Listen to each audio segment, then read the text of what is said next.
ഒരച്ഛൻ, ഒരമ്മ, അവരുടെ പൊന്നോമനയായിട്ടുള്ള ഒരു മകൾ, പിന്നെ ഒരു പാവപ്പെട്ട ചിറ്റപ്പൻ. ഒരു കൊച്ചു കുടുംബത്തിന്റെ കഥ പറയുന്ന ഒരു കുഞ്ഞു സിനിമ ബ്ലാസ്റ്റ്.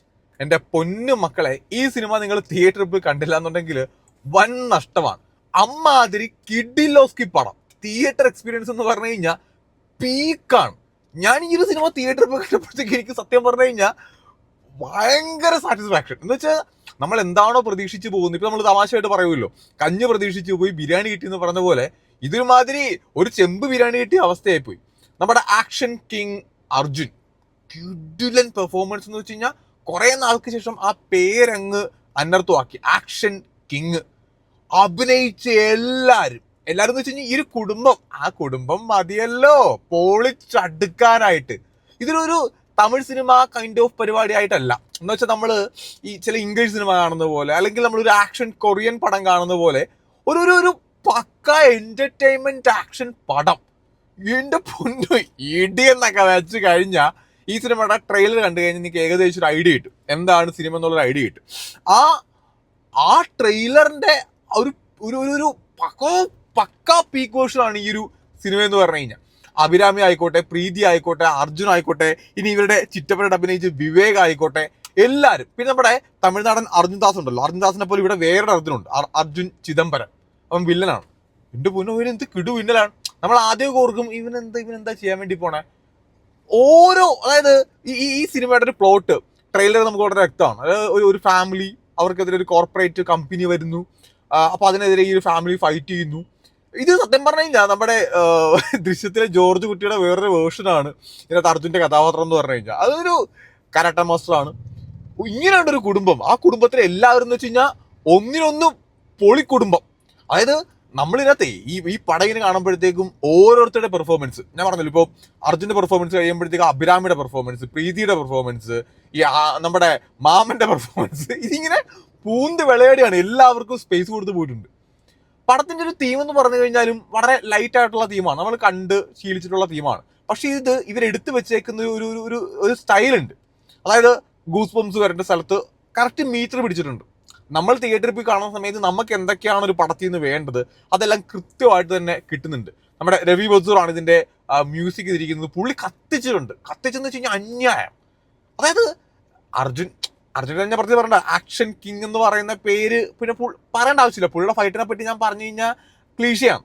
നിങ്ങൾക്ക് അറിയാമല്ലോ, പുള്ളി ഓൾറെഡി അത് ഗംഭീരമാക്കി വെച്ചിരിക്കുന്ന ആളാണ്. ഇന്നത്തെ അഭിരാമിയുടെ ആക്ഷൻ ആയിക്കോട്ടെ, പ്രീതിയുടെ, അതായത് പ്രീതിയൊക്കെ ഇത്ര നന്നായിട്ട് ആക്ഷൻ ചെയ്യുമെന്നുള്ളത് നമ്മൾ പടം കാണുമ്പോഴത്തേക്കുമാണ് മനസ്സിലാവുന്നത്. പടത്തിന്റെ ഒരു സ്റ്റാർട്ടിങ്, അതായത് പടം തുടങ്ങുന്ന മൊമെന്റ് തൊട്ട് തന്നെ കത്തിക്കലങ്ങ് ആരംഭിക്കും. ഇവരുടെ ഒരു ചെറുപ്പകാലം കാണിക്കുമ്പോൾ തൊട്ട് തന്നെ നമ്മൾ പ്ലോട്ടിലേക്ക് ഇന്നാവും.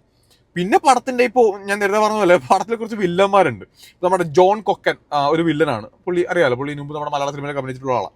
പിന്നെ നേരത്തെ പറഞ്ഞ അർജുൻ ചിദംബരം, പുള്ളി കിഡുവാണ് കേട്ടാ. പിന്നെ ഈ പവൻ കൃഷ്ണ, ഈ വില്ലന്മാരുടെ ഒരു ഗ്യാങ്, ഒരു പോലീസ് സ്റ്റേഷൻ. ഈ കൈദി സിനിമ കാണുന്ന എഫക്ട് ഉണ്ടല്ലോ, അത് കൈദിയുടെ ഒരു രീതിയാണെന്നല്ല, ചില സമയത്ത് നമുക്ക് അതിന്റെ ഒരു എഫക്ട് നമുക്ക് കിട്ടും, ആ ഒരു കിക്ക് കിട്ടും. ഞാൻ നേരത്തെ പറഞ്ഞ പോലെ ഈ ചില ഇംഗ്ലീഷ് സിനിമ കാണുന്ന ഒരു കിക്ക് കിട്ടും. അതെല്ലാം ഉണ്ട്, എന്റർടൈൻമെന്റ് ഉണ്ട്. നമുക്ക് ആ പണി അറിയാവുന്ന ഡയറക്ടർ കറക്റ്റ് മീറ്ററിൽ പടം എടുത്ത് വെച്ചിട്ടുണ്ട്. എല്ലാ ഡിപ്പാർട്ട്മെന്റും ഭയങ്കര രസമായിട്ട് തന്നെ സംഭവം അവരുടെ പരിപാടി ചെയ്തു വെച്ചിട്ടുണ്ട്.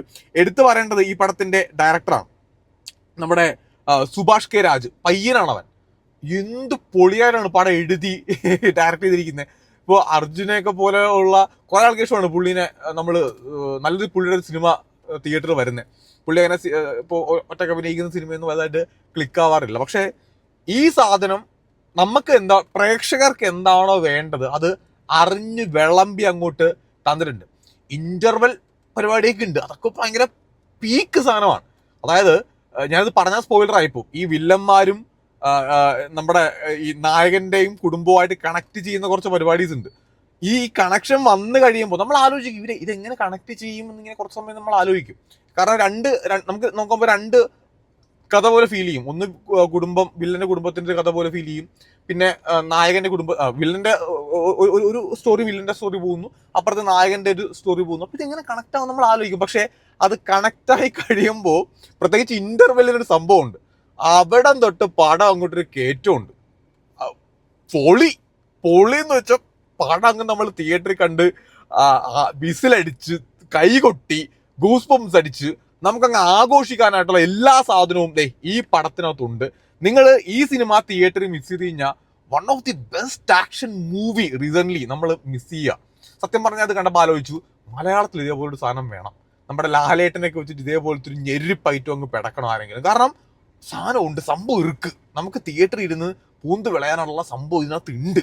മക്കളെ നിങ്ങളിത് മിസ് ചെയ്യരുത്. ധൈര്യമായിട്ട് പോയി കണ്ടോ. കിഡിലോസ്കി പടം, പേര് പോലെ തന്നെ തിയേറ്ററിൽ ബ്ലാസ്റ്റാണ്.